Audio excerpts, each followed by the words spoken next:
ये जो औलिया अल्लाह को लोग बदनाम कर रहे हैं, औलिया अल्लाह के खिलाफ बातें कर रहे हैं, इसमें कहीं ना कहीं हमारा कसूर है, हम अहले सुन्नत का कहीं कसूर है। क्योंकि हमारे कुछ लोग ऐसे हैं, वो इल्म वाले नहीं हैं, जो कम इल्म लोग हैं, वो किसी को भी वली बना के पेश कर देते हैं। तो एक बात याद रखिए कि हर नेक आदमी वली नहीं होता। ये बात याद रखना, हर नेक आदमी वली नहीं होता, लेकिन हर वली नेक होता है। तो बेशक हक है। हम लोग अपने पीर लोग की मोहब्बत में या अपने मुकर्रिर लोग की मोहब्बत में कहते हैं कि यार मेरा पीर वली है।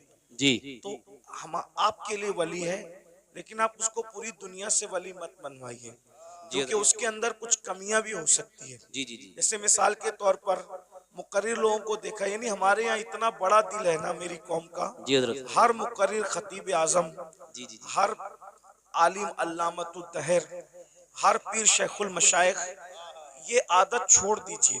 जी हजरत। देखिए, एक होते ही है अकीदत और एक होता है अकीदा। अकीदत के लिए कोई दलील नहीं चाहिए, लेकिन अकीदे के लिए दलील चाहिए। जैसे अकीदत, मैं मेरे अब्बा को किबला कहूँ, काबा कहूँ, और जो भी कहना है कहूँ, ये अकीदत है। लेकिन ये सिर्फ मेरे लिए, अकीदत सिर्फ मेरे लिए। लेकिन जब मैं किसी चीज को अकीदे के तौर पे पेश करूंगा, तो उसके लिए कुरान और हदीस की दलील चाहिए, है ना। तो हम लोगों ने क्या किया कि ये औलिया अल्लाह का मामला सिर्फ अकीदत का नहीं था, बल्कि इसका ताल्लुक तो अकीदे से था। हम लोगों ने क्या किया, जो लोग गांजा पी रहे हैं उनको भी वली कहना शुरू किया, जो चरस पी रहे हैं उनको भी वली कहना शुरू किया, जो नंगे धड़ंगे फिर रहे हैं उनको भी वली कहना शुरू किया। और कुछ लोगों ने मफाद परस्ती की बुनियाद पर कि चंदा खूब आएगा तो उर्स, सबका उर्स, जो पीर मर रहा है उसका उर्स हो रहा है, और उसके बारे में कुछ भी कुछ बका जा रहा है, सबके गुंबद बन रहे हैं। मैं किसी को टारगेट करके नहीं कह रहा हूँ, जी हजरत। अल्लाह की कसम उठा के कहता हूँ, आप बुरा मत मानना कि किसी भी आदमी को टारगेट करके तकरीर करने को हम गीबत समझते हैं, जी लेकिन गुंबद सबके नहीं बनते, बेशक बेशक। उर्स सबके नहीं होते। गुंबद सिर्फ वलियों के बनते हैं, उर्स भी सिर्फ अल्लाह वालों के होते हैं। बेशक बेशक। मगर हम लोग कुछ भी कर रहे हैं, वजह उर्स करो, पैसा इकट्ठा करो, गुंबद बनाओ, पैसा इकट्ठा करो, मजार बना के मुजावरी करो, पैसा इकट्ठा। अगर हम पैसे के चक्कर में अपने दीन को मशकूक कर देंगे, हम तो मर जाएंगे। लेकिन अगर ये दीन मशकूक हो गया माज़अल्लाह कुछ लोगों की नजर में, और वो दीन से मुतनफिर हो गए, दीन छोड़कर चले गए, तो उसका जिम्मेदार कौन होगा। आज मैं आपके सामने वली कौन होता है उसको पेश करता हूँ, अपनी तरफ से नहीं। हमारे मुर्शिद कुतुबुल अक़ताब, गौसुल अग़वास, शेखुल शुयूख, गयासुल कौनैन, सैयदना शेख अब्दुल कादिर जिलानी रदी अल्लाह तआला माशाअल्लाह, सुभान इरशाद अल्लाह, फरमाते हैं, सुभान अल्लाह। गौस पाक फरमाते हैं, जब तक किसी इंसान के अंदर 12 सिफात पैदा न हो जाए, उस वक्त तक वो अल्लाह का वली नहीं हो सकता। बेशक। देखो, मैं जो आमतौर पे जो मैं तकरीर करता हूँ, आज उस तरह तकरीर नहीं कर रहा हूँ। मैं चाहता हूँ कि ये जो नौजवान जो चेहरे मुझे नजर आ रहे हैं, इनमें बहुत ज्यादा लोग संजीदा हैं। तो हम लोग क्या करते हैं पता है, इंसान देखकर पुड़ी बांधते हैं। समझ में आती है बात, यानी जैसा मजमा होता है उसी के मुताबिक हम चाहते हैं तकरीर करें। आप लोग शोर नहीं कर रहे हो ना, तो हम भी शोर नहीं करेंगे, आपको अच्छे से सुनाएंगे। लेकिन आप गौर करना इस पर, मैं नहीं कह रहा हूँ, जिस गौसे आजम के दर से विलायत बढ़ती है, जो खुद वली बनाता है, बेशक हक है। तो वो खुद फरमा रहे, जब किसी इंसान के अंदर 12 चीजें जमा होती है, तब वो अल्लाह का वली होता है। बेशक। 12 में से एक भी अगर कम हुई तो वो नेक तो हो सकता है मगर वली नहीं हो सकता, है ना। बेशक अब बेशक। इसका अब कौन वली होता है, तब मुर्शिद गौस पाक की बात सुन लो जल्दी जल्दी से, बहुत टाइम भी नहीं लूंगा। फरमाते हैं, वली में 2 सिफात अल्लाह की होती है, यानी वो अल्लाह की 2 सिफात का मजर होता है, वो रसूलुल्लाह की 2 सिफात का मजर होता है, वो सिद्दीक अकबर की 2 सिफात का मजर होता है, वो फारूक आजम की 2 सिफात का मजहर होता है, वो उस्मान गनी की 2 सिफात का मजहर होता बेशक है, बेशक वो मौला अली की 2 सिफात का मजहर होता है। बेशक यानी बेशक। चारों खुलफा की 2-2 सिफात कितनी हो गई? 8। रसूलुल्लाह की 2 सिफात कितनी हो गई? 10। अल्लाह की 2 सिफात कितनी हो गई? 12। यानी जब तक वो 12 सिफात का मजहर ना हो जाए उस वक्त तक वो अल्लाह का वली नहीं होता है। अब सैयदना गौसे पाक ने चारों खुलफा की 2-2 सिफात बयान की। मतलब क्या बयान किया? वली न कभी राफसी बन सकता है, न वह वली कभी नासबी बन सकता है। बेशक बेशक। वली नासबी भी नहीं बन सकता, राफसी भी नहीं बन सकता। बेशक। जो वली बनेगा वो अहले सुन्नत व जमात में से बने। क्या बात है हजरत, माशाअल्लाह इसलिए कि माशाअल्लाह। नासबी की अहले बैत से नहीं जमती है, जी, नासबी जी। की अहले बैत से नहीं जमती, और राफजी की सिद्दीक उमर से नहीं जमती। बेशक। हालांकि जब तक इनकी सिफात पैदा न करे उस वक्त तक वो वली नहीं हो सकता। इसीलिए पूरी दुनिया के अंदर पूरी उम्मत जिनकी विलायत पर मुत्तफिक है, सारे वलियों को पढ़कर देख लो, सबका ताल्लुक न नासबियों में होगा न राफजियों में होगा। हर वली आपको सिर्फ और सिर्फ अहले सुन्नत व जमात में नजर आएगा। हक है, बेशक बेशक, जिंदाबाद जिंदाबाद, माशाअल्लाह माशाअल्लाह। शाह जमालुल औलिया को देख लीजिए, उनका ताल्लुक अहले सुन्नत व जमात से है ना। इसी तरीके से आप महबूब इलाही को देख लीजिए, उनका ताल्लुक अहले सुन्नत व जमात से। इसी तरह कुतुबुद्दीन बख्तियार काकी को देख लीजिए, उनका ताल्लुक अहले सुन्नत व जमात से। सैयदना मखदूम अशरफ जहांगीर सिमनानी को देख लो, उनका ताल्लुक भी अहले सुन्नत व जमात से है। 90 लाख मुनकिरों को ईमान की दौलत अता करने वाले गरीब नवाज का ताल्लुक भी अहले सुन्नत व जमात से। वाह वाह वाह, माशाअल्लाह। अब आपको पता चला जिनके अंदर वली जैसे हीरे हैं वो सिर्फ और सिर्फ अहले सुन्नत व जमात है। वरना मैं नासबियों को भी चैलेंज करता हूं और राफजियों को भी चैलेंज करता हूं, एक वली लाकर बता दो। क्या बात है एक हजरत, वली, बेशक एक बेशक। वली बता दो अपनी जमात में जो तुम्हारे अकीदे की तायीद करता हूं, नहीं मिलेगा। सारे वली अहले सुन्नत में हक है, मिलेंगे। बेशक अब बेशक। बताओ आपको वो रास्ता चलना है जिसमें कोई वली ही नहीं, या वो रास्ता चलना है जिसमें वली ही वली है? बेशक ये बेशक फैसला आपको करना है ना, बेशक ये बेशक। फैसला आपको करना है। और राफजियों ने ढूंढ ढांड कर एक वली निकाला था, कहा कि लाल शहबाज कलंदर हमारी जमात के वली है। तो लाल शहबाज कलंदर के बारे में हमने पूछा कि लाल शहबाज कलंदर का नाम तो बताओ। लाल शहबाज कलंदर कोई नाम थोड़ी होता है, ये तो उनका लकब है। राफजी ढूंढ ढांड करके लाए एक वली को, कहा ये हमारा वली है। हमने कहा आपका है, कब्जा आपका हो सकता है दरगाह पर, लेकिन पहले उसका नाम तो बताओ, नाम क्या है। जब नाम ढूंढ करके लाए तो क्या नाम निकला? सैयद उस्मान मरवंदी। मैंने कहा राफजी लोग तो उस्मान नाम रखते ही नहीं, ये नाम भी तो अहले सुन्नत व जमात का है। वाह वाह वाह, ये नाम भी तो अहले सुन्नत व जमात का है। तो लाल शहबाज कलंदर सैयद बादशाह जरूर है, लेकिन उसका नाम भी क्या है? उस्मान है। और उस्मान नाम आपको कभी राफजियों में नहीं मिलेगा। अबू बकर नाम आपको सुन्नियों में मिलेगा, उमर नाम आपको सुन्नियों में मिलेगा, उस्मान नाम आपको सुन्नियों में मिलेगा। अब आपको इतना पता चल गया राफजी ये नाम नहीं रखते। लेकिन एक बात मैं आपको बता दूं, अब सुन्नी कौन कौन? तो अल्लाह अकबर, हम मौला अली के घर में देखते हैं तो वहां पर अबू बकर नाम का बेटा भी मिल रहा है, उमर नाम का बेटा भी मिल रहा है, उस्मान नाम का बेटा भी मिल रहा है। अल्लाह अकबर, अंदाजा फरमाए। तो इसलिए वो रास्ता इख्तियार करो जिस रास्ते पे मौला अली थे, वो रास्ता इख्तियार करो जिस रास्ते पे इमाम हसन थे, वो रास्ता इख्तियार करो जिस पर इमाम हुसैन थे। अब वो 12 सिफात कौन सी है उसको सुन लीजिए। 2 सिफात, अल्लाह की 2 सिफात का मजहर होता है। अल्लाह की 2 सिफात क्या है? सिफत सत्तारी और सिफत गफ्फारी। सिफत सत्तारी और सिफत गफ्फारी। यानी जो वली होगा सत्तारी सिफत का मजहर होगा। सत्तार किसको कहते हैं? ऐब छुपाने वाला। यानी जो वली लोग होते हैं ना, वो लोगों के ऐब जाहिर नहीं करते, वो लोगों के ऐबों पे पर्दे डालते हैं। जी जी। अब आप इसमें चेक कर लीजिए कितने रदी अल्लाह और कितने रहमतुल्लाह अलैह बाहर निकल रहे हैं। देखिए जी जी जी जी, क्या बात है हजरत। जी जी जी, गौर कीजिए ना। इसलिए कि हाथ में तस्बीह और बगल में मुसल्ला, इससे वली नहीं बनता, अल्लाह की शान सत्तारी का मजहर बनता है। यानी वो किसी का ऐब खोलता नहीं है। इसीलिए आप देख लें वली लोग कभी आपको किसी की गीबत करते नहीं मिले। बेशक बेशक। वली लोग कभी किसी के ऐब से, वो ऐब पे पर्दे डालते हैं। कैसे पर्दे डालते हैं उसकी एक मिसाल बताऊं आपको, देखिए कैसे पर्दे डालते हैं। एक बहुत बड़े वली हैं हजरत हातिम असम, अल्लामा अब्दुल रहमान जामी रहमतुल्लाह अलैह ने अपनी किताब नफातुल उन्स में ये वाकया लिखा, आप भी वली बन सकते हो, विलायत का दरवाजा बंद नहीं हुआ, वली आप भी बन सकते हो। 12 सिफात सुन लो, अपने अंदर पैदा करो, कोशिश करो। अल्लाह पाक की बारगाह में फैजान बंद नहीं होता, बल्कि वो तो ये फरमाता है जो मेरी तरफ चल कर आता है मेरी रहमत उसकी तरफ दौड़ कर जाती है। कोशिश करो ना।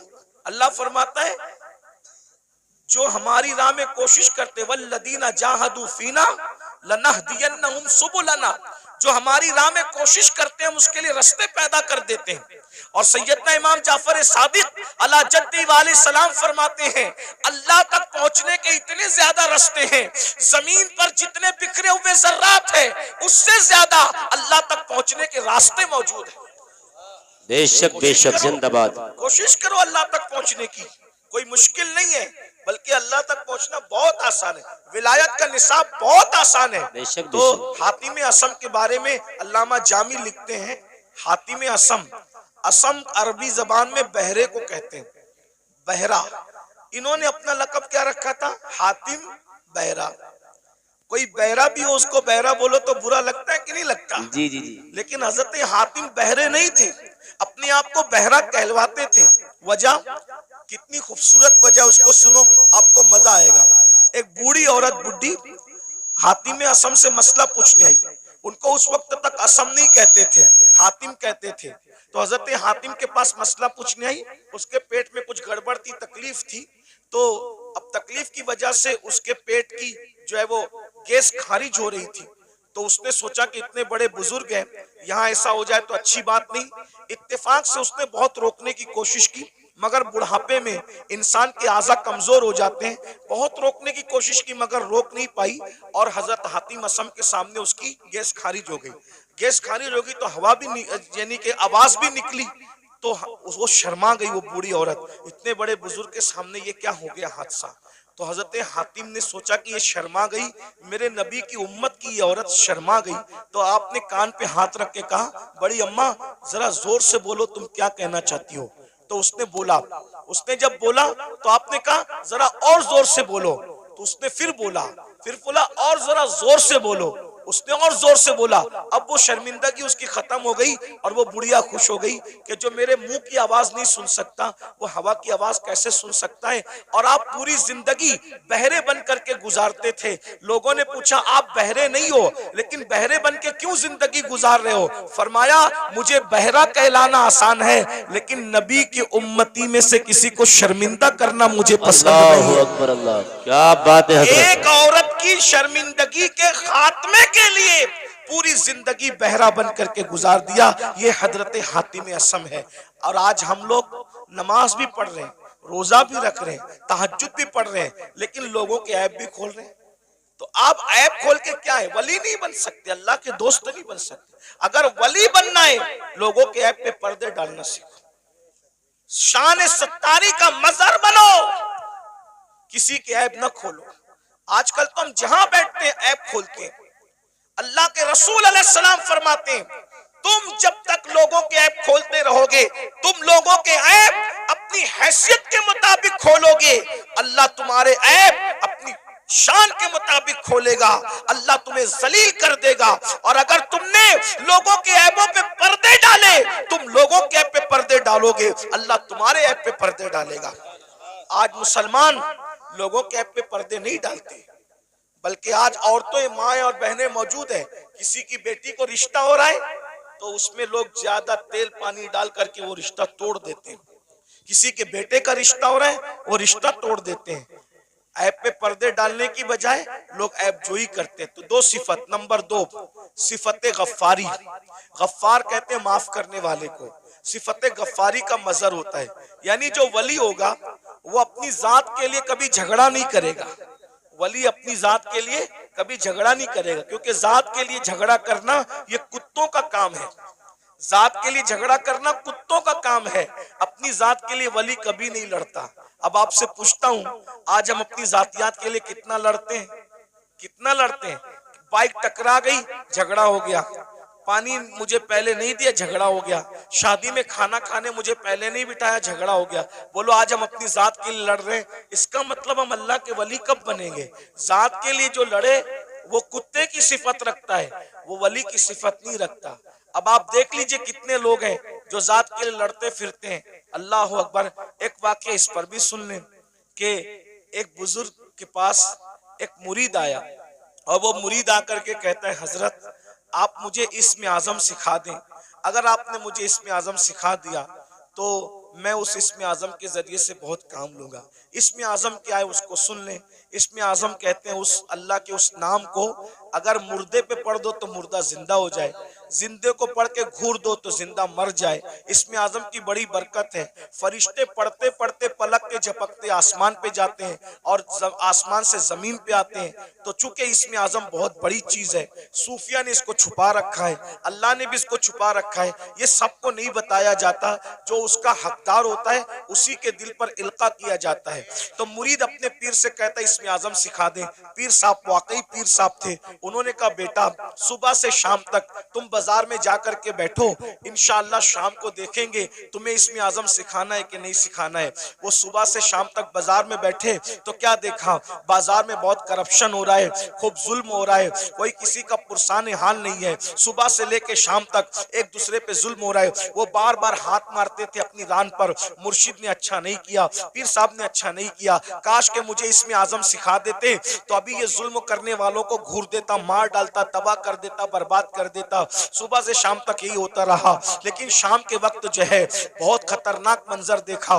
मंजर ये देखा, 80 साल के एक बड़े मियाँ, एक बुढ़ा 80 साल का, वो अपने सर पर लकड़ियों का गट्टा रख करके लाया जंगल से और ला करके जैसे ही कहा लकड़ियां ले लो भाई, लकड़ियां ले लो। 80 साल के बड़े मियाँ लकड़ी बेच रहे थे। उतने में सिपाही आए, आने के बाद चाबुक जमीन पे मारा, अरे बुड्ढे उठा ये लकड़ी और हमारे घर पहुंचा और सुन तुझे कोई पैसे नहीं मिलेंगे। ये मंजर देख करके वो मुरीद तो और बहुत गुस्से में आया, मेरे पीर ने अच्छा नहीं किया, मेरे पीर ने अच्छा नहीं किया। अगर मुझे इस्म आजम सिखा देते इन जालिम सिपाहियों को अभी मार डालता, इस्म आजम पढ़ के अभी इनके लिए बद्दुआ करता, खत्म कर देता।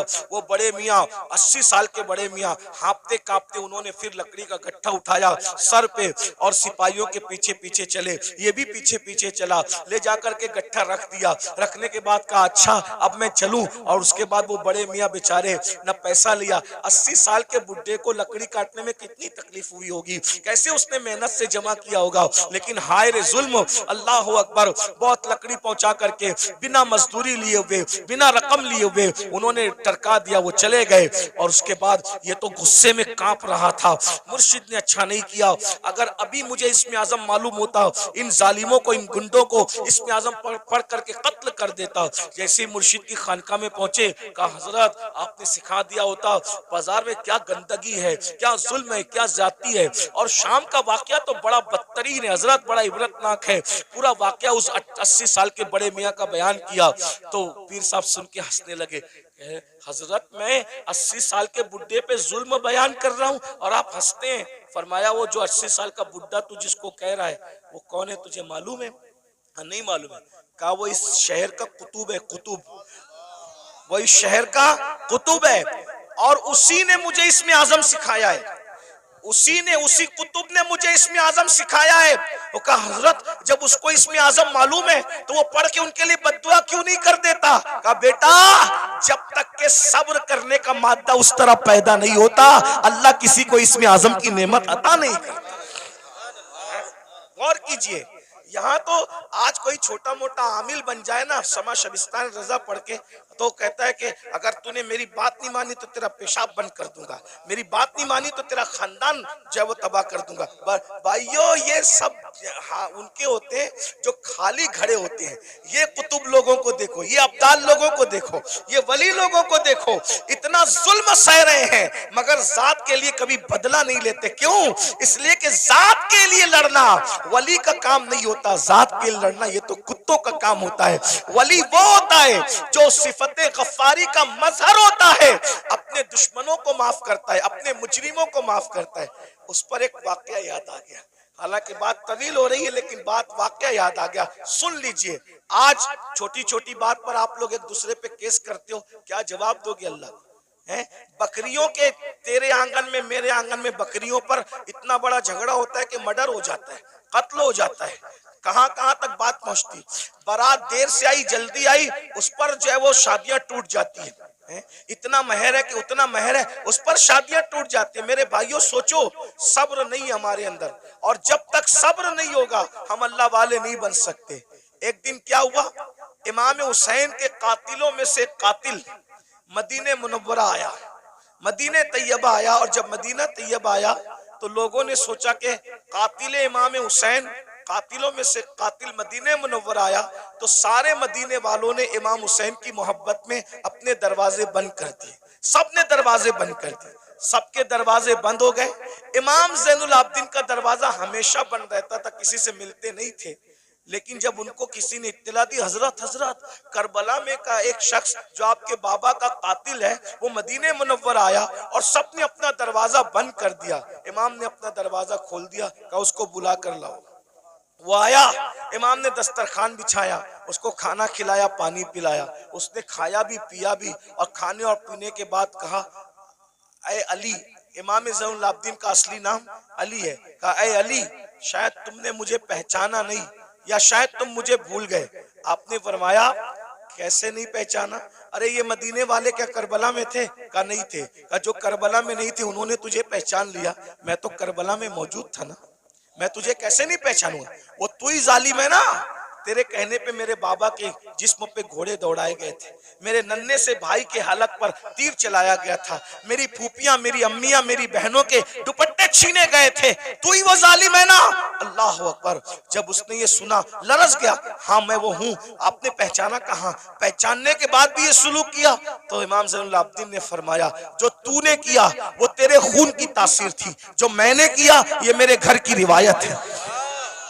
हम आले मोहम्मद दुश्मनों के साथ ऐसे ही सुलूक करते हैं। अगर करबला वालों से मोहब्बत है, बताओ बाप के दुश्मन के साथ, बाप के कातिल के साथ इमाम ज़ैनुल आबिदीन ने क्या सुलूक किया, और हम अपने समधियों के साथ क्या सुलूक करते हैं, अपने भाइयों के साथ क्या सुलूक करते हैं, अपने पड़ोसियों के साथ क्या सुलूक करते हैं, अपने रिश्तेदारों के साथ क्या सुलूक करते हैं। भाई एक मुंह किसी को अच्छा नहीं कहते, जबकि अल्लाह के रसूल अलैहिस्सलाम ने फरमाया मुसलमान वो है जिसके हाथ से और उसकी जबान से दूसरे मुसलमान महफूज रहे। आज ना हमारे हाथ से कोई महफूज है, ना हमारी जबान से कोई महफूज है। जब भी जबान खोलते हो तो ऐसे तीर चलाते हो, नश्तर लगाते हो लोगों के दिल पर। याद रखना, तलवारों के जख्म तो भर जाते हैं, जबान के जख्म भरा नहीं करते। कैसा कलमा पड़ा है, नबी तो वो मुसलमान बनाने आए थे कि जिसके हाथ से, जिसकी जबान से दूसरे मुसलमान महफूज रहे। ना आज हमारे हाथ से कोई महफूज है, ना हमारी जबान से कोई महफूज है। तो बताओ नबी वाले मुसलमान हो या अपनी तबीयत वाले मुसलमान हो? बीवी को मां बहन की गाली देकर के उसका दिल दुखाते हो। रसूलुल्लाह तो फरमा रहे मुसलमान वो है जिसकी जबान से किसी को तकलीफ नहीं पहुंचती, जो अपनी शरीक हयात है, जो अपनी लाइफ की पार्टनर को मां बहन की गाली दे, वो मुसलमान कैसा होगा? रसूलुल्लाह फरमा रहे मुसलमान वो है जिसके हाथ और जबान से दूसरा मुसलमान महफूज रहे। जो अपने माँ बाप का दिल दुखाए वो कैसा मुसलमान है? जो अपने पड़ोसी को तंग कर दे वो कैसा मुसलमान है? बस बात इतनी है, तकरीरें बहुत सुन रहे हो भाई, मुकर्रिर लोग भी माशाल्लाह ऐसे हो गए अल्हम्दुलिल्लाह के एक ढूंढो हजार मिलते, और तकरीर सुनने वाले भी हजारों हैं, लेकिन कोई सुधरने तैयार नहीं। और ये भी कयामत की निशानी में से एक निशानी है। अल्लाह के रसूल अलैहिस्सलाम ने फरमाया लोग दीन सुनने जमा होंगे, दीन पर अमल करने जमा नहीं होंगे। सुनिए, गौर से सुनिए, तवज्जो है। लोग दीन सुनने जमा होंगे, लोग दीन सुनने जमा होंगे, दीन पर अमल करने जमा नहीं होंगे। देख लीजिए,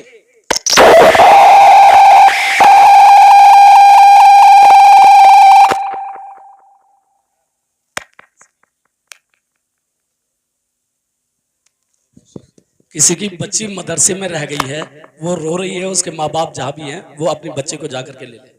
वो रो रही है, छोटी सी बच्ची।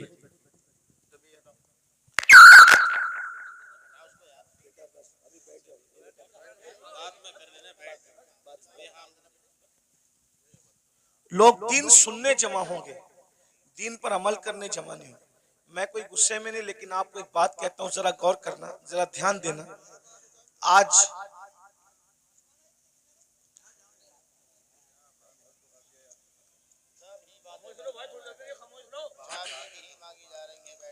दुरूशी पढ़ने आप लोग सल्लल्लाहु अलैहि वसल्लम, सलात व सलाम अलैका या रसूल अल्लाह सल्लल्लाहु अलैहि वसल्लम। लोग दीन सुनने जमा होंगे, क़यामत की निशानियों में से एक निशानी है, दीन पर अमल करने जमा नहीं होंगे। अभी देखिए सुबह का वक्त है, कारोबार का वक्त है, संडे भी नहीं है, आज संडे नहीं है ना, वर्किंग डे है ना, लेकिन आपको मैं सलाम करता हूँ। आप लोग आराम छोड़ के, नींद छोड़ के, दुकान छोड़ के, कारोबार छोड़ के आए, क्या सुनने के लिए? दीन सुनने के लिए। लेकिन अगर इनमें किसी को कहा जाए कि वादा करो कि आज के बाद तुम नमाज नहीं छोड़ोगे, तो हाथ नहीं उठेंगे लोगों के। और अगर हाथ उठ भी गए तो वो आज ही जोहर से पहले वादा किया, लेकिन जोहर में नहीं पहुंचेगा। ये हंसने की बात नहीं, ये दुख की बात है। ये यानी कि माज अल्लाह कहीं ना कहीं जलसा करना जो वो एक रस्म बन गया, कहीं बिजनेस बन गया, कहीं शो बन गया, ये हालात हो गए। हम अल्लाह को मुंह क्या दिखाएं? अल्लाह को मुंह दिखाना है भाई।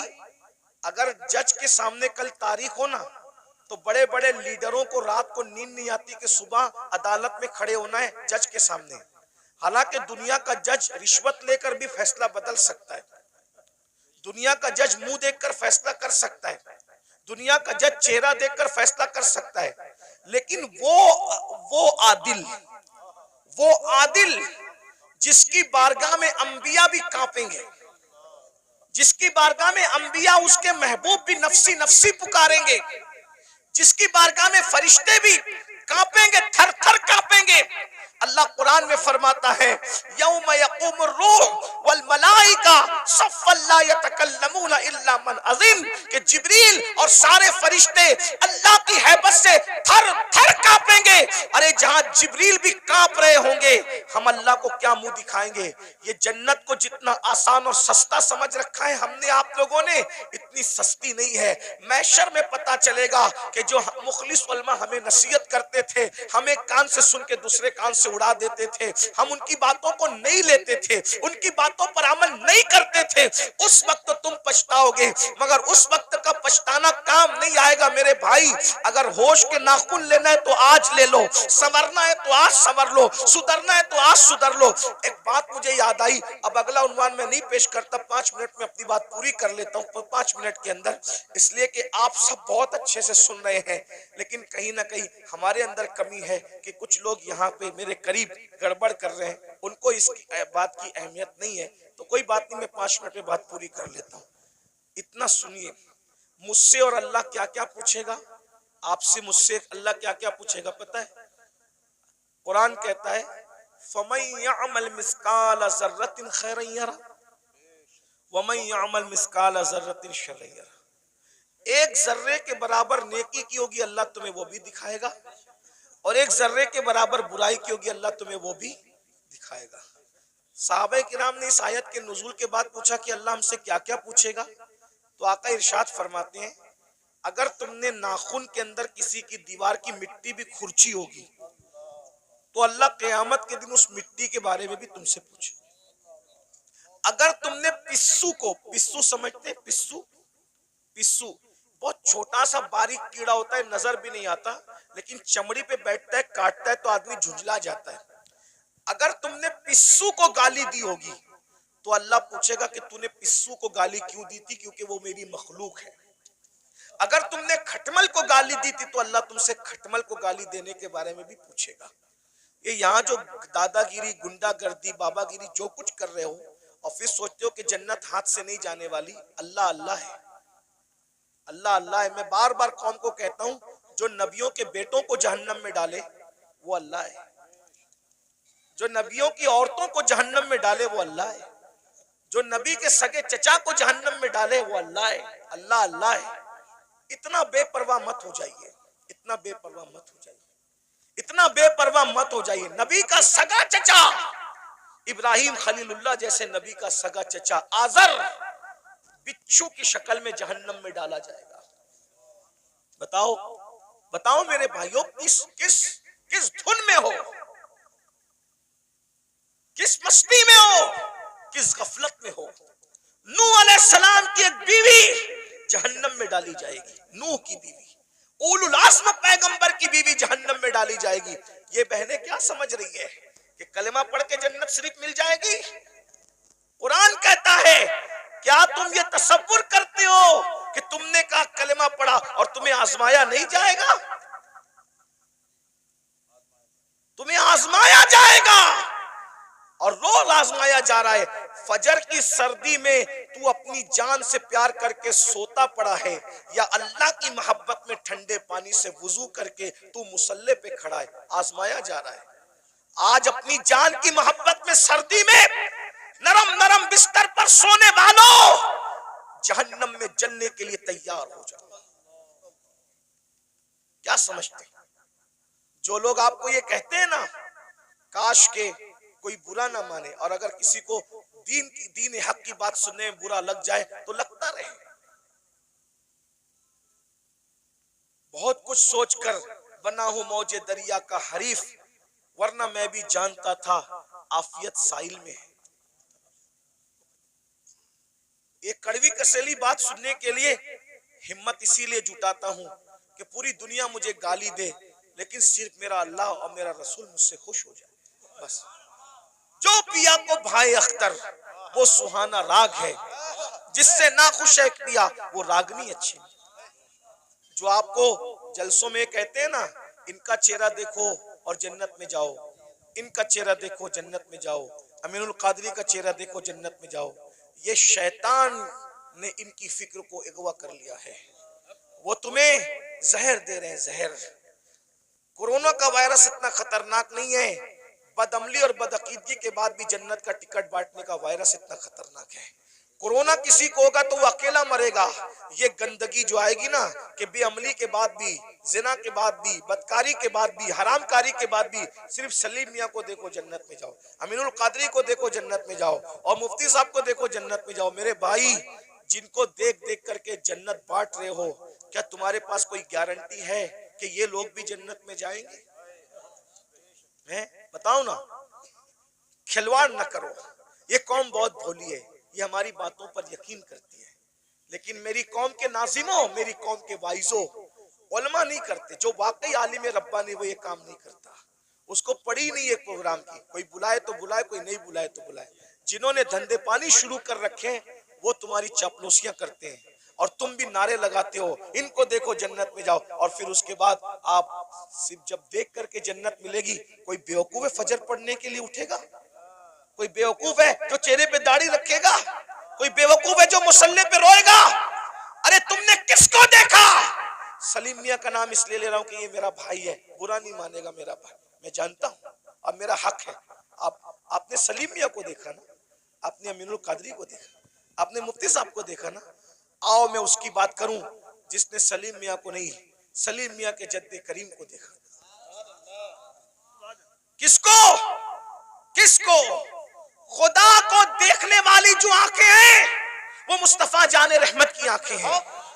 सैयदना फारूक आजम ने रसूलुल्लाह को देखा, बार बार देखा, हर बार देखा, जंग में देखा, अम्न में देखा।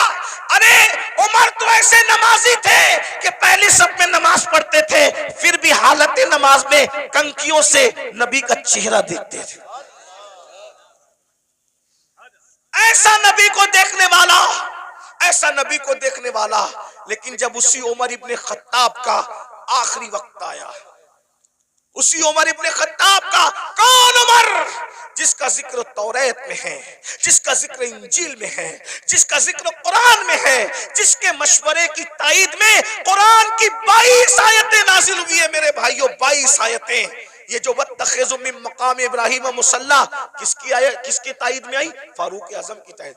जब रसूलुल्लाह ने काबे का तवाफ किया, काबे का तवाफ किया, सुन लो उमर कौन है, हमसे सुनो सैयदों से उमर कौन है। फारूक आजम कौन है? अल्लाह अकबर। फारूक आजम कौन? जब रसूलुल्लाह ने काबे का तवाफ किया तो सहाबा से मशवरा किया कि वाजिबुत तवाफ जो नफिल नमाज है कहां पढ़ी जाए।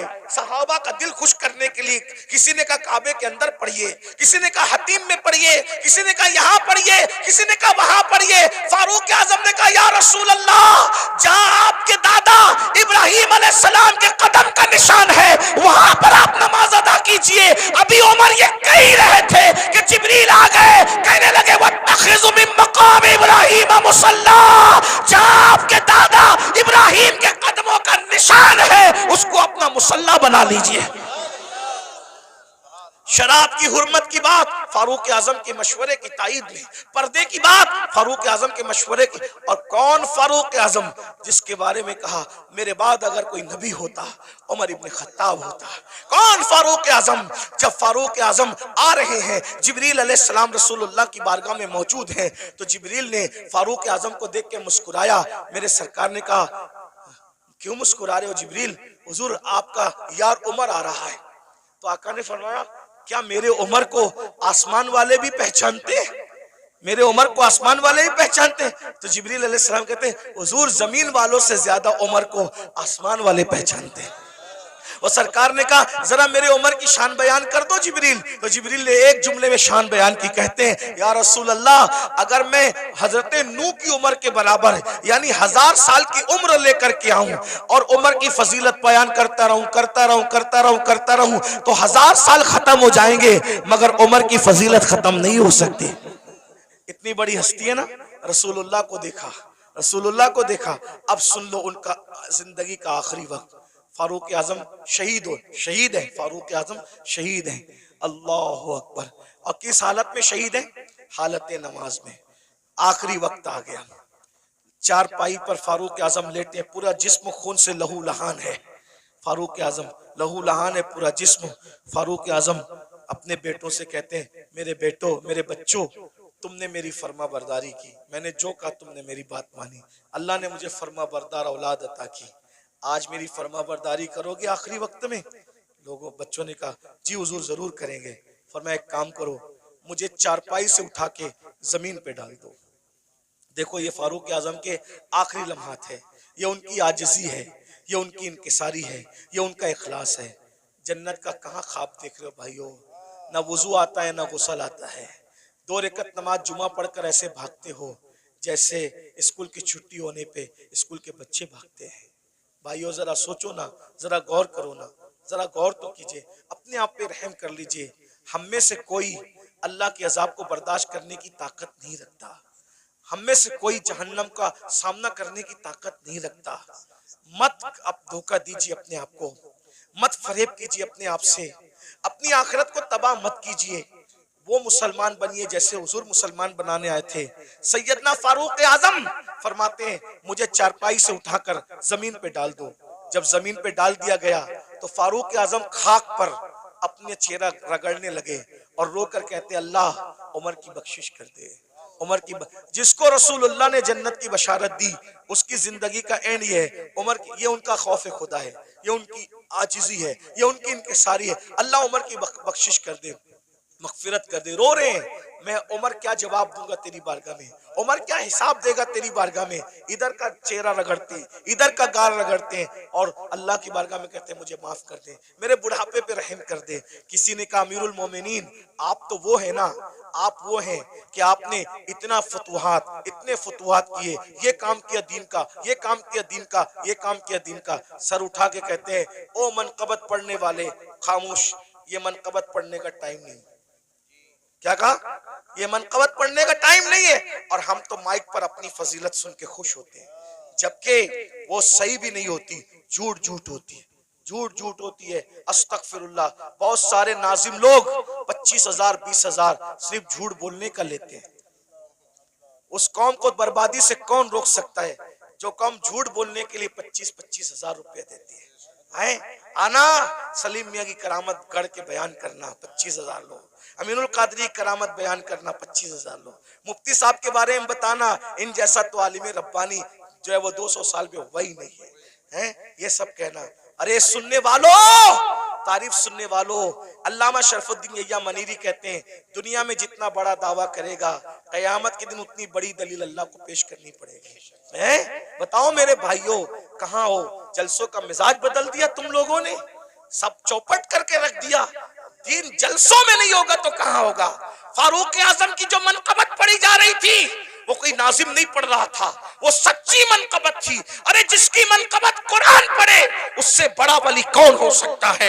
अल्लाह अकबर। लेकिन फारूक आजम ने रोक दिया, फरमाया ओ मनकबत पढ़ने वाले, ये मनकबत पढ़ने का टाइम, चुप रहे, खामोश रहे, और मैं जो कर रहा हूं मुझे करने दे। और फिर सर उठाकर लोगों से कहा, लोगों तुम मेरी मनकबतें पढ़ते हो, सुनो। उमर तो बस इतनी तमन्ना रखता है अल्लाह की बारगाह में, अल्लाह ना मुझे कोई सवाब दे, जुमले सुनो फारूक, अल्लाह ना मुझे कोई सवाब दे, ना कोई मर्तबा दे, ना कोई मकाम दे, और ना मुझे अजाब दे, ना जहन्नम में डाले, वो मुझे बराबर सराबर ऐसे ही छोड़ दे, तो उमर समझेगा कि उमर कामयाब हो गया। ये फारूक आजम की आजिज़ी है। और हम कहाँ है, किधर है? भाइयों तौबा करो, रमजान शरीफ करीब आ रहा है, इरादा करो एक भी रोजा नहीं छोड़ूंगा, सारे रोजे रखूंगा। इरादा करो तरावी नहीं छोड़ूंगा, पूरी तरावी जमात के साथ पढ़ूंगा, नमाज पाबंदी से पढ़ूंगा। अभी से तौबा करो, माहौल बनाओ, जहन बनाओ। और अगर आप दीन के करीब नहीं आए भाई, ऐसे ही आप आवारा गर्दी करते रहे, हराम लुकमा खाते रहे, गुनाह करते रहे, फिल्में देखते रहे, किसी का कुछ नहीं बिगड़ेगा। आप अपनी आखिरत को बर्बाद करोगे, तबाह करोगे। जब अल्लाह नबी की बीवी को उठा के जहन्नम में डाल सकते हैं, नूह अलैहिस्सलाम की बीवी की शक्ल में, अगर वो हमें जहन्नम में डालेगा कौन बचाएगा, कौन रोकेगा? बताइए ना। नूह अलैहिस्सलाम अपनी बीवी को बचाएंगे? बोलो नहीं बचाएंगे, बीवी को नहीं बचाएंगे। क्यों? इसलिए कि नबी जानता है जिसमें अल्लाह की रजा उसमें मेरी रजा है। नबी जानता है जिसमें अल्लाह की रजा उसमें मेरी रजा। इब्राहिम अलैहिस्सलाम अपने चचा को बचाएंगे? नहीं बचाएंगे, जिसमें अल्लाह की रजा उसमें मेरी रजा।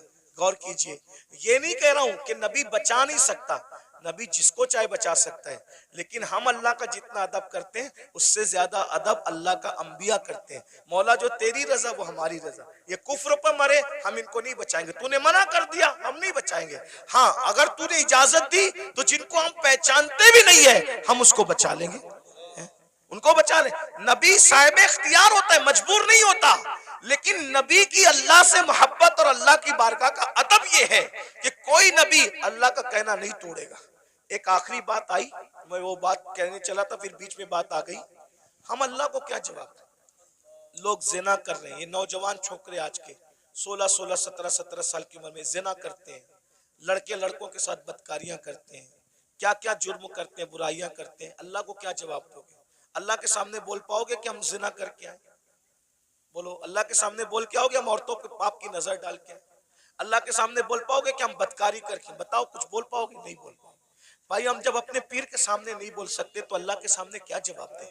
मेरे इमाम कहते हैं, करीम अपने करम का सदका, लई में बेकद्र को न शर्मा, तू और रजा से हिसाब लेना, रजा भी कोई हिसाब। और कहते हैं, सदका प्यारे की हया का, न ले मुझसे हिसाब, बख्श बे पूछे लजाए को लजाना क्या है। बहुत कठिन मंजिल है। हदीस पाक में आता है, अल्लामा इब्ने कसीर ने इस हदीस को लिखा है कि अल्लाह ईसा अलैहिस्सलाम को अपनी अदालत में खड़ा करेगा। किसको? किसको? पहचानते हो ईसा अलैहिस्सलाम को?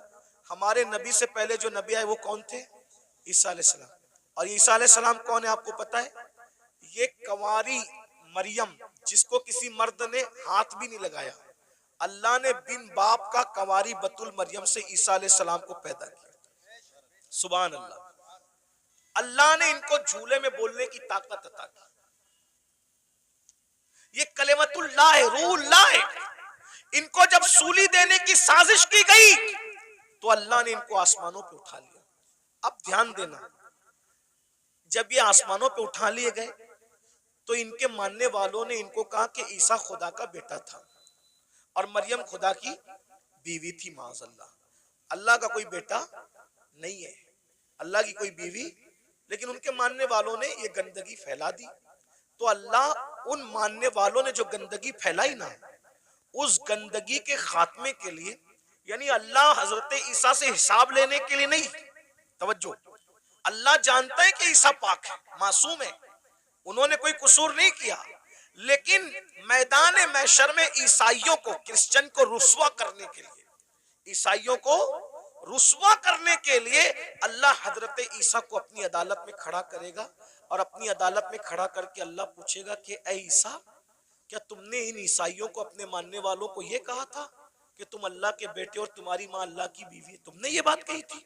एक अल्लाह कौन सा सवाल करेगा? एक, हालांकि वो खुद बयान कर चुका कुरान में कि ईसा ने ऐसी कोई बात अलैहिस्सलाम नहीं कही, बयान हो गया सब, लेकिन वहां ईसाइयों को रुस्वा करने के लिए और शान ईसा को बताने के लिए कि ईसा अलैहिस्सलाम का दामन इस गंदगी से पाक है, अल्लाह पूछेगा तुमने ये बात कही थी ईसा? एक सवाल, अल्लाह सिर्फ एक सवाल करेगा ईसा जैसे पैगंबर से, उस मासूम से। तो मेरे आका की हदीस है, इसी एक सवाल पर ईसा अल्लाह से इतना डर जाएंगे कि उनके हर बाल से खून की फुहार निकलेगी, हर बाल से खून की फुहार। अल्लाह ने मुझसे सवाल कर लिया, मैं जवाब क्या दूं? अब बताएं, जब मासूम से अल्लाह सवाल करे तो उनके बाल बाल से खून की फुहार निकलेगी। पूरी जिंदगी हमने नमाज नहीं पढ़ी, अल्लाह पूछेगा तूने नमाज क्यों नहीं पढ़ी थी? क्या जवाब होगा? हैं? क्या जवाब? रात के 3-3 बजे तक गंदी फिल्में देखते थे, क्या जवाब होगा? दोस्ती लड़कों से इसलिए करते थे कि उनके साथ बदकारी करें, हैं? कौमे लूत का अमल करें। आका फरमाते हैं, जे कौमे लूत का अमल करने वाले लोग जिस बस्ती में रहते हैं, बस्ती वालों को मालूम है, मना नहीं करते, अल्लाह उस बस्ती पर एक दिन में 36 मरतबा लानत नाजिल करता है। कौमे लूत का अमल करने वाला कहीं भी मरेगा, वो अपनी कब्र में नहीं रह सकता, फरिश्ते उसको उठा के ले जाके वहां फेंक देते जहां कौमे लूत पे अजाब आया था। भाइयों, अपनी आखिरत ये दुनिया है। एक गालिब ने इसीलिए कहा था, दुबाया मुझको होने ने, न मैं होता तो क्या होता। सारा तो होने का झगड़ा है, इसलिए अब दुनिया में आ गए हो, सुधरो, तौबा करो, अल्लाह से डरो, अल्लाह के कानून के मुताबिक जिंदगी गुजारो। अल्लाह हम सबको तौफीक अता फरमाए। और आप सबको ये बात, देखो किसी भी जलसे में जाओ, चाहे मैं आऊं, चाहे कोई भी आलिम आए, कोई पीर आए, ये जो आप लोगों के अंदर ये आदत पड़ गई ना सेल्फी की, ऐसे धक्का दे करके कहते हो वो करो, अदब कहाँ गया? मेरा अदब मत करो, मैं तो कोई काबिल ही नहीं, मेरी अपनी बात नहीं कर रहा, लेकिन जो अल्लाह वालों को ऐसे कोनी मार करके ऐसे सेल्फी ले रहे हो, इस सेल्फी से क्या होगा? पहले के लोग, इन बूढ़ों से पूछो, अल्लाह वालों से मिलते थे तो दुआ कराते थे, दुआ करा, क्यों? हजारों साल की मेहनत जहां नहीं पहुंचाती, वहां अल्लाह वालों की दुआ पहुंचाती। और आप लोग दुआ नहीं लेते, ये शैतान का दाव है आप लोगों पे कि दुआ से रोकने के लिए तुमको सेल्फी में मुब्तला कर दिया। और आप लोग सेल्फी, मोबाइल, हर जगह मोबाइल, हर जगह मोबाइल, सेल्फियां ले, क्या करोगे सेल्फी लेके? क्या फायदा है सेल्फी लेने का? मैं अभी हराम और नाजायज की बहस में नहीं पढ़ रहा हूं, लेकिन इतना कहता हूं, फायदा क्या? बताइए, क्या कर रहे हो? अल्लाह वालों का अदब करो, अदब सीखो, इनकी अदब की नजर पड़ेगी। वो एक गुलाम था जिसका नाम शमसुद्दीन था, शमसुद्दीन नाम का एक गुलाम था, लड़का था, बगदाद में गुलामी करता था बादशाह की। बादशाह ने कहा कि जा और जा करके फुला काम कर। तो उसने बादशाह से कहा, आपका अरबी घोड़ा मुझे दे दो तो मैं काम जल्दी से निपटा के आ जाऊं। तो जैसे ही अरबी घोड़े पे चला तो देखा एक चबूतरे पे, ओटे पे 3 वली बैठे। एक वली का नाम है हमारे मुर्शिद शेखुशयूख शेख शहाबुद्दीन उमर सोहरवर्दी। एक वली है शेख नजमुद्दीन कुबरा। एक वली है हमारे मुर्शिद कुतुबुल अक्ताब सैयदी कुतुबुद्दीन बख्तियार काकी। तीनों बैठे। वो लड़का था शमसुद्दीन नाम का, देखा वली लोग नीचे बैठे, मैं ऊपर घोड़े पे, फौरन नीचे उतर गया, जूते हाथ में लिया। जितनी देर तक वो वली लोग नजर आए, घोड़े पे नहीं बैठा, उनके अदब में झुक के सलाम किया, आगे बढ़ा। सरकार कुतुबुद्दीन बख्तियार काकी की जबान से दुआ निकल गई, वो देखो दिल्ली का बादशाह जा रहा है। वो देखो दिल्ली का बादशाह जा रहा है। किसी ने लुकमा दिया, हजरत वो दिल्ली का बादशाह नहीं, वो मैं पहचानता हूँ, वो लड़का है शमसुद्दीन बादशाह का गुलाम है। कहा जो हमारा अदब करे और वो हमारी जबान से निकल जाए दुआ, फिर अल्लाह उसको रद्द करे, ऐसा नहीं होता। हमने कह दिया दिल्ली का बादशाह, तो जब तक ये मरेगा नहीं तब तक दिल्ली का बादशाह बनेगा नहीं है। उस वक्त तक मौत नहीं आएगी जब तक दिल्ली का और दुनिया ने देखा ख्वाजा कुतुब की जबान से दुआ निकली, अल्लाह ने कैसे पूरी किया। वो गुलाम से आजाद हुआ और दिल्ली का बादशाह बना। उसी बादशाह को दुनिया सैयदी शमसुद्दीन अल्तमश के नाम से जानती है। दुआ लो, दुआ लो। ये जो हंगामा का माहौल रहता है, इधर धक्का दे उधर धक्का दे, ऐसा मत करो। हमें कोई बुरा नहीं लगता, हम आपस में डिस्कस करते हैं, तुम लोग जो करते हो मोहब्बत में करते हो, लेकिन हमारी मोहब्बत में आप मजमे को धक्का देते हो। जहाँ 40 मोमिन जमा होते हैं उसमें एक अल्लाह का वली होता है। मुझ गुनेगार से मिलने के लिए आप किसी वली को धक्का दे दोगे तो अल्लाह तुमसे भी नाराज हो जाएगा और मुझसे भी नाराज हो सकता है। इसलिए भाई अगर हजर अस्वद चूमने की बात हो तो धक्का दे के हजर अस्वद नहीं चूम सकते, तो धक्का दे के किसी से मुसाफा कैसे कर सकते हैं? ये सब आपको सीखना होगा। डिसिप्लिन। कल रात भी ऐसा हुआ और होता ही रहता है। ऐसा लगता है जैसे झगड़ा हो रहा है, ऐसा लगता है जैसे झगड़ा हो रहा है। अब ये क्लिपें चलेगी, आप तो मोहब्बत में मिलने तड़प रहे हो, लेकिन अगर कोई हुकूमत को ये पहुंचा दे कि देखो ये जलसों में ये लोग झगड़ा करते हैं, तो क्या ये क्लिपें आपके जलसों के बंद करने का सबब नहीं बन सकती हैं? बोलेंगे तुम लोग तो झगड़ा, आप झगड़ा नहीं कर रहे हो, लेकिन भाई जो वो मुखालिफिन को तो एक बहाना चाहिए ना कुछ भी काम हुकूमत से करवाने का। तो आप यही महफिल नहीं जिसमें मैं हूं, वही नहीं, कोई महफिल हो, आप डिसिप्लिन का मुजाहरा करें। आपको देखकर ऐसा लगे यार ये लोग इतने डिसिप्लिन वाले हैं, तो इनके आका के जो सहाबा होंगे उनके पास कैसा डिसिप्लिन होगा, वलियों के पास। अभी सैयद सलीम मियां साहब मुझे कह रहे थे नाश्ते पर कि यार दुबई में कैसी महफिल थी, सब सन्नाटे में सुन रहे थे। तो मैंने कहा भाई आपको सीखना होगा। देखो अपने को आज तक जो हुआ मामलात मेंटेन करने होंगे, माहौल बनाना होगा। और मैं आप मुंतजिमिन से कहता हूँ स्टेज पे सिर्फ उलमा को बिठाया करो। ये जो स्टेज का मेयार आपने खराब किया ना मुंतजिमिन ने, फला सेठ भी बैठ रहा है, फला सेठ, सेठ लोगों को कुर्सी तो नीचे, समझे? हर जगह सेठों के बिठाने की नहीं होती। जिसका जो हमारे दादा मुर्शिद हुजूर मुफ्ती आजम के दौर में कभी कोई दाढ़ी मुंडा कोई सेठ इस स्टेज पे बैठ नहीं सकता। स्टेज पे सिर्फ उलमा बैठते थे। एक शायर साहब दाढ़ी मुंडे स्टेज पे आ गए, सरकार मुफ्ती आजम ने उनको कहा जब तुम रसूलुल्लाह की शरीयत का एहतराम नहीं कर सकते तो तुम्हें मिंबर रसूल पे बिठाया नहीं जा सकता।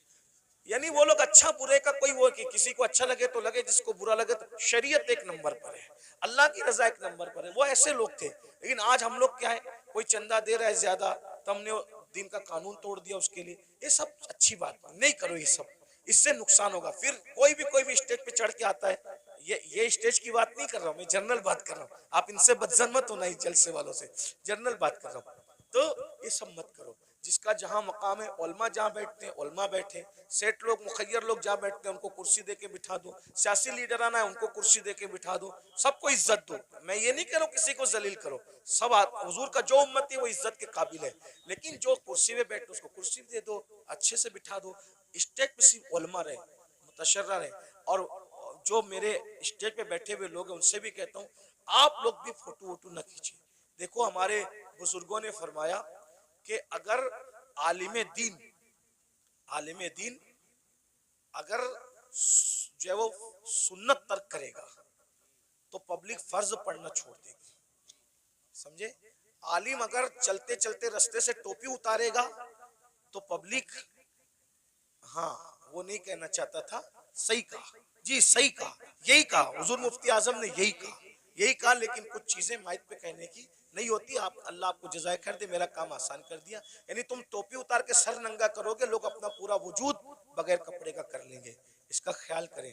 तो ये मेरे भाई भी कुछ जो नौजवान हमारे जूनियर उलमा है ना, मैं उनसे माफी मांगते हुए कहता हूँ ये लोग भी सेल्फी लेने लगते हैं। आप लोग तो आपको देख के नीचे वाले भी लेंगे, है ना? तो मैं आपको ये नहीं कह रहा हूँ कि मैं कोई फतवा देने आया, कोई साहिब फतवा आदमी नहीं हूँ, लेकिन कम से कम महफिल के तकद्दुस का ख्याल करो। और हम जो करेंगे हमारी कौम भी वो करेगी। अब मैं देखना चाहता हूँ कि आज से इस महफिल में कितना बदलाव आता है। अगर बदलाव आया तो समझ लूंगा कि मुझे दोबारा आना चाहिए इस तरफ, और अगर नहीं बदलाव आया तो समझ लूंगा कि गला सुखा कर कोई फायदा नहीं है, है ना? तो अभी हमें समझ में आ जाएगा। अब आगे का प्रोग्राम आप सुने। क्या प्रोग्राम है आगे?